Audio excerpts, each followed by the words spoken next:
हरे कृष्णा, सभी को राधे राधे। देखिए कार्तिक मास लगा हुआ है और कार्तिक मास बहुत ही पावन पर्व है। बहुत सारे उत्सव, बहुत सारे त्यौहार इस मंथ में आते हैं।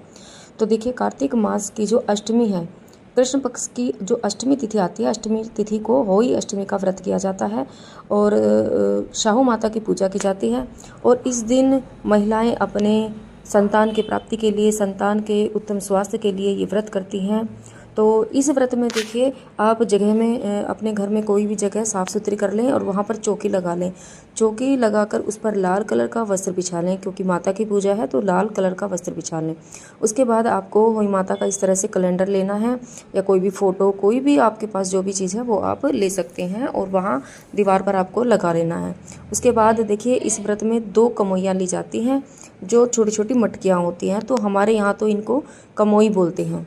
तो ऐसी 2 कमोई ली जाती हैं, क्योंकि जेगड़ रूप में मतलब 2 घड़ के एक के ऊपर एक करके इनको यहाँ पर स्थापित किया जाता है। तो एक में हमें जल भर देना है और दूसरे में अनाज भर देना है। तो देखिए किसी किसी के यहाँ दोनों में जल भरते हैं या किसी किसी के दोनों में अनाज भरते हैं। तो आपके यहाँ जैसी परंपरा है उस हिसाब से आप कर लें। तो हमारे यहाँ पर एक में जल भरते हैं और दूसरे में अनाज भरा जाता है। तो अनाज आप गेहूँ भर सकते हैं, बाजरा भर सकते हैं या चावल भर सकते हैं। तो आप इस तरह से कुछ भी भर सकते हैं। और उसके बाद देखिए यहाँ पर ना थोड़ा सा चावलों का या गेहूं का आसन देकर ही आपको ये जो दोगड़ हमने रखी है वो उसकी स्थापना करनी है।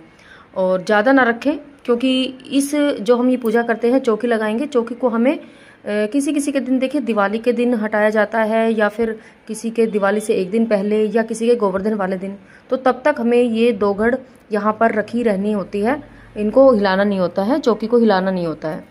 तो आप उसी तरह से थोड़ा सा ही चावलों का या जिसका भी आसन दे रहे हैं थोड़ा सा रखें। उसके बाद हमें चावलों की ढेरी लगाकर यहाँ पर दीप प्रज्वलित कर देना है। और देखिए आपके यहाँ अगर दीपक जलाया जाता है तो आप दीपक लगा लें, अगर नहीं लगाया जाता है तो आप दीपक ना लगाएं। थोड़ी सी चावलों का या जो भी अनाज आप रखें, थोड़ा सा अनाज यहाँ पर ज़रूर रखें।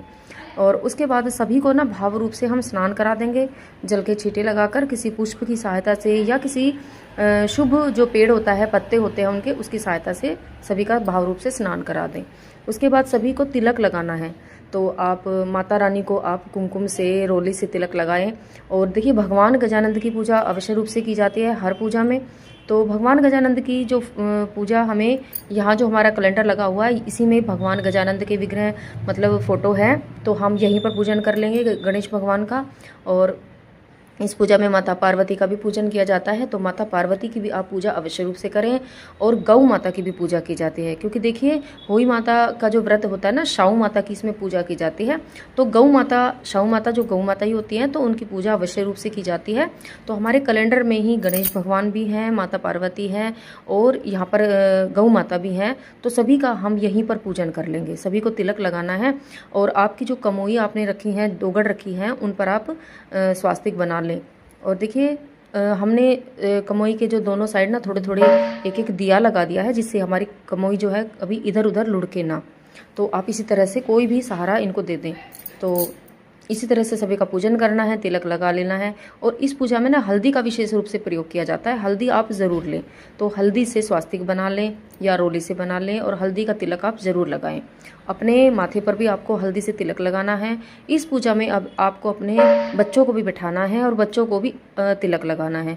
और अपनी कलश को आप अच्छे से सजा लें। आपने जो जिगड़ रखी है, होई माता है, उनको अच्छे से सजा लें। और आपने और भाव रूप से मतलब आप वस्त्र के रूप में आप कलावा अर्पित भी कर सकते हैं। माता रानी को चुनरी भी उड़ा सकते हैं। अगर आपके पास चुनरी है तो आप चुनरी उड़ा दें। जो आपने दिया प्रज्वलित किया है, साक्षात अग्निदेव भगवान है, तो इनको भी आप पुष्प अर्पित करें, वस्त्र रूपी कलावा अर्पित करें। इनका भी आपको पूजन करना है, तिलक लगाना है, सभी को वो करना है। और उसके बाद आपकी जो कमोई रखी हैं उनको ऊपर से ना खाली नहीं छोड़ा जाता है। तो आप कुछ ना कुछ प्रसाद अवश्य रूप से रखें।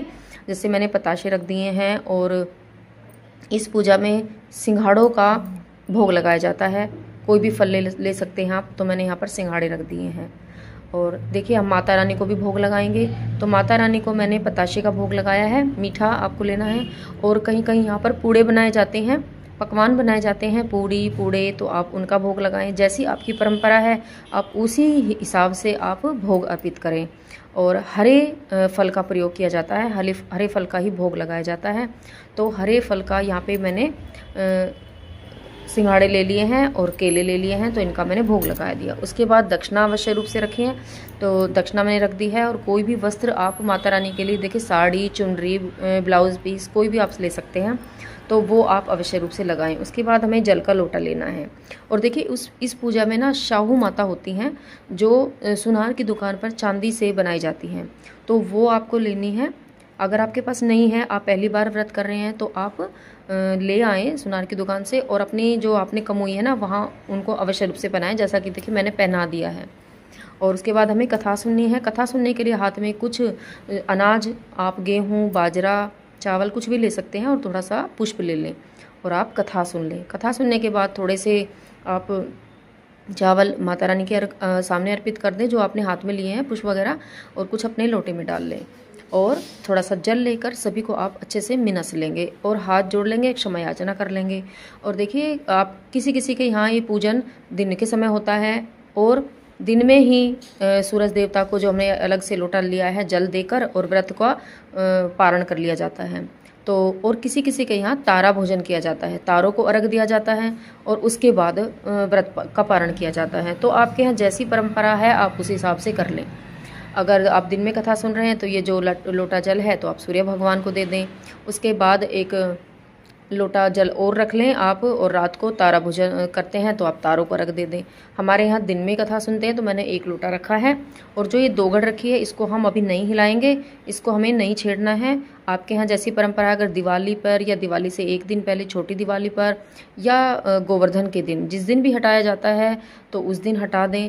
ऊपर की जो कमोई है जिसमें नाज भरा है उसको आप दान कर देंगे। जो नीचे आपने जल भरा है उस कमोई को, उसमें जो जल है वो जल आप थोड़ा थोड़ा अपना घर में छिड़क देंगे। और जब बच्चों को आप स्नान कराएं ना, तो बच्चों के जो नहाने का जो जल होता है उसमें आप जल मिला दें और बच्चों को स्नान करा लें, आप खुद भी स्नान कर लें। तो इसी तरह से किया जाता है।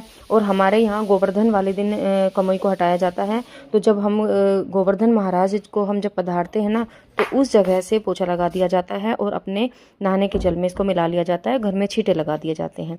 तो इसी तरह से होली अष्टमी का व्रत किया जाता है।